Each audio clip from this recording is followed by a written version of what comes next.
നമസ്കാരം.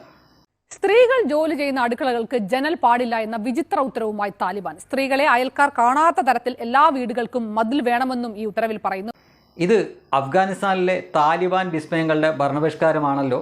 നമുക്കെന്ത് ചെയ്തും മറ്റൊരു രാജ്യമല്ലേ, അവിടെ ഇതിൻ്റെ അപ്പുറമൊക്കെ നടക്കും. അവിടെ നേരത്തെ തന്നെ പെൺകുട്ടികളെ വിദ്യാഭ്യാസത്തിനായിട്ട് സ്കൂളിൽ വിടുന്നില്ല, കോളേജിൽ വിടുന്നില്ല, സ്ത്രീകളെ ജോലിക്കായിട്ട് വിടുന്നില്ല, സ്ത്രീകളെ വീടിനകത്ത് മാത്രം തളച്ചിടുന്നു, പുരുഷന്മാരുടെ കൃഷിയിടമായി മാത്രം അവരെ ഉപയോഗിച്ചുകൊണ്ടിരിക്കുന്നു തുടങ്ങിയ കാര്യങ്ങളൊക്കെ നമുക്കറിയാവുന്നതാണ്.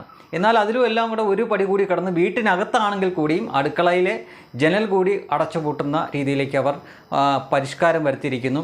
താലിബാൻ വിസ്മയങ്ങൾ, അതായത് ജനലൊന്നും വേണ്ട, ജനലിൽ കൂടെ അയൽപക്കക്കാർ കണ്ടുപോകും, മുഖം കണ്ടുപോകും എന്നാണ് പറയുന്നത്. അപ്പോൾ ഇതൊക്കെ കാണുകയും കേൾക്കുകയൊക്കെ ചെയ്യുമ്പോൾ ഇവിടെയുള്ള പ്രബുദ്ധരായിട്ടുള്ള നവോത്ഥാന നായകരായിട്ടുള്ള മലയാളികൾ വിചാരിക്കും, ഒരിക്കലും ഇന്ത്യയിൽ ബാക്കിയുള്ള സ്ഥലങ്ങളിലൊക്കെ ഇതുപോലെ വന്നാലും കേരളത്തിലൊന്നും ഒരിക്കലും വരില്ല, ഇത് വലിയ നവോത്ഥാന പ്രബുദ്ധ സാംസ്കാരിക കേരളമാണ്, ഒരു മാങ്ങാ തൊലിയുമല്ല. നിങ്ങൾ ചെന്താരകങ്ങളുടെ കണ്ണൂരിലേക്ക് നോക്കുക, അവിടെ ആസ്റ്റർ മിംസ് എന്ന ഹോസ്പിറ്റലുണ്ട്, പേരുകേട്ട ഹോസ്പിറ്റലൊക്കെയാണ്.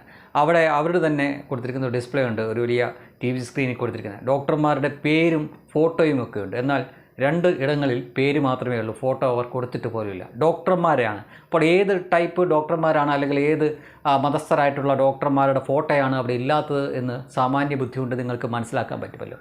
അഫ്ഗാനിസ്ഥാനിൽ നടക്കുന്നത് വിവരമില്ലാത്തതുകൊണ്ടാണ്, വിദ്യാഭ്യാസം ഇല്ലാത്തതുകൊണ്ടാണ് എന്നൊക്കെ വേണമെങ്കിൽ അവർക്ക് ന്യായീകരിക്കാം, അതായത് അവരെ സപ്പോർട്ട് ചെയ്യുന്നവർക്ക്. എന്നാൽ വിവരവും വിദ്യാഭ്യാസമുള്ള കേരളത്തിൽ ഇതേപോലൊരു ഹോസ്പിറ്റലിൽ, ഒരു ആശുപത്രിയിൽ ലക്ഷങ്ങൾ കൊടുത്ത് അല്ലെങ്കിൽ ഉയർന്ന വിദ്യാഭ്യാസം നേടി വന്ന് ഡോക്ടറൊക്കെ ആയിട്ടിരിക്കുന്ന 2 പേരുടെ ഫോട്ടോ പോലും ഇതുപോലെ പ്രദർശിപ്പിക്കാൻ പറ്റില്ല എങ്കിൽ പിന്നെ എന്തിനാണ് ഇവർ ഈ പണിക്ക് നടക്കുന്നത്?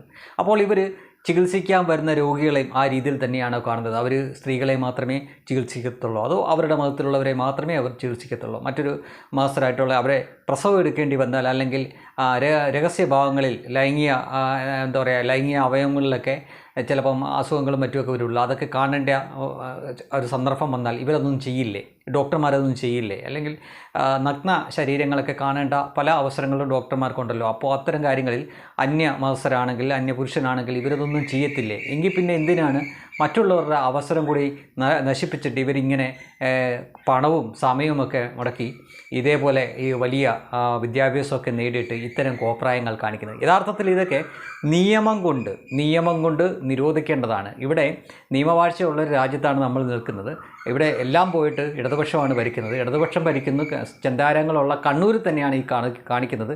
അവിടെ പ്രാദേശികമായിട്ടെങ്കിലും ഒരു എതിർപ്പ് ഉയർത്തിയാൽ പോലും അവിടുത്തെ അല്ലെങ്കിൽ ഹോസ്പിറ്റൽ മാനേജ്മെൻറ്റ് അവിടെ ആ ചിത്രം വെക്കാൻ തയ്യാറാകും. പക്ഷേ അതിന് പോലും തയ്യാറാവുന്നില്ല എങ്കിൽ ഇവരെന്ത് വേണമെങ്കിലും കാണിച്ചോട്ടെ, ഞങ്ങളതിനൊക്കെ കൂട്ടു നിൽക്കുന്നു എന്ന ആളുകൾ ഇവിടെ ഉള്ളതുകൊണ്ടും ഭരണകൂടം അവരെ പിന്താങ്ങുന്നതുകൊണ്ടാണ് ഇത്തരം പരിപാടി നടക്കുന്നത്. ഇതൊക്കെ കണ്ടിട്ട് നിങ്ങൾ ഇനിയും ചിന്തിക്കുന്നു കേരളത്തിൽ ഇതൊന്നും വരില്ല എന്നാണ് വിചാരിക്കുന്നതെങ്കിൽ ഇനി പ്രത്യേകിച്ച് വരാനൊന്നുമില്ല. കേരളവും ഒരു മിനി താലിബാനായി മാറിക്കഴിഞ്ഞു. അതങ്ങ് അംഗീകരിച്ചാൽ മാത്രം മതി. കൂടുതൽ ഡെക്കറേഷൻ്റെ ആവശ്യമൊന്നുമില്ല.